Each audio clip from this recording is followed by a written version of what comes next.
तो दोस्तों आइए बात करते हैं कॉर्पोरेट एग्जाम में पूछे जाने वाले एक बहुत ही महत्वपूर्ण टॉपिक के बारे में, जिसका नाम है सहजीवन।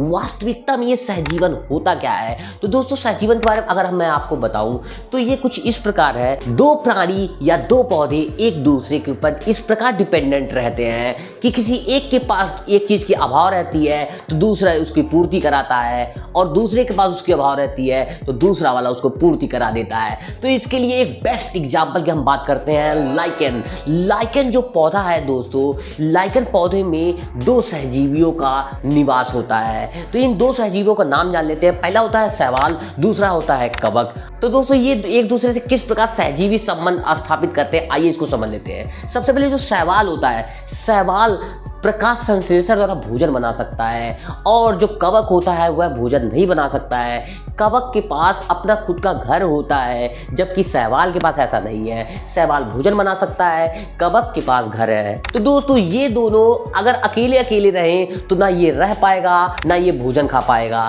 तो दोस्तों ये दोनों आपस में मित्र हो गए और एक दूसरे के साथ रहने लगे। तो ये जो शैवाल था ये प्रकाश संश्लेषण द्वारा भोजन बना के कवक को देता था, और कवक ने इसको आवास प्रदान कर दिया।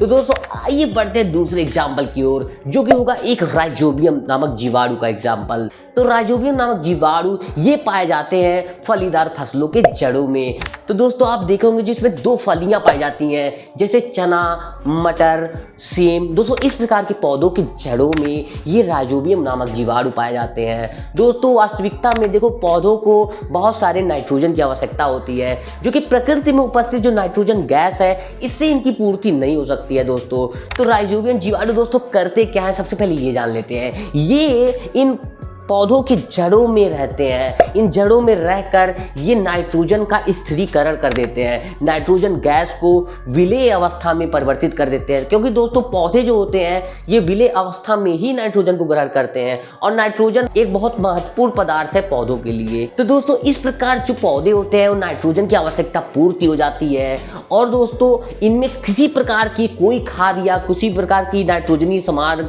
डालने की आवश्यकता नहीं पड़ती है, बल्कि दोस्तों इसके आने वाली फसलों में भी नाइट्रोजन पदार्थ डालने की आवश्यकता नहीं होती है। मतलब कि जब कोई किसान कोई खेती करता है और इन फलीदार फसलों के पहले जो फसल बोता है उनमें बहुत सारे नाइट्रोजन उसको खाद डालने की आवश्यकता पड़ती है, तो फिर क्या होता है, जो मिट्टी के अंदर उर्वरक होते हैं वो धीरे धीरे वो पौधे ऑब्जर्व कर लेते हैं और जमीन के अंदर से वो उर्वरक समाप्त हो जाते हैं, नाइट्रोजनी पदार्थ समाप्त हो जाते हैं। तो दोस्तों उसकी पूर्ति के लिए जो सेकंड फसल बोई जाती है वो बोई जाती है दाल वाली फसलें। ये जो दो फलीदार फसलें होती हैं दाल वाली, इनको बो देने से नाइट्रोजन का स्थिरीकरण, जैसे मैंने आपको समझाया, वो हो जाता है, और अगली फसलों के लिए फिर नाइट्रोजन की आवश्यकता की पूर्ति हो जाती है। तो दोस्तों उम्मीद है आपको सहजीवन का ये कॉन्सेप्ट काफी अच्छे से समझ में आया होगा, क्योंकि यहाँ पे आप देखिए जो पौधा था राइजोबियम को घर प्रदान किया, राइजोबियम उसके बदले में क्या किया, पौधे को नाइट्रोजन प्रदान किया। तो दोस्तों ऐसे ही हम दोनों अगर सहजीवन में रहेंगे,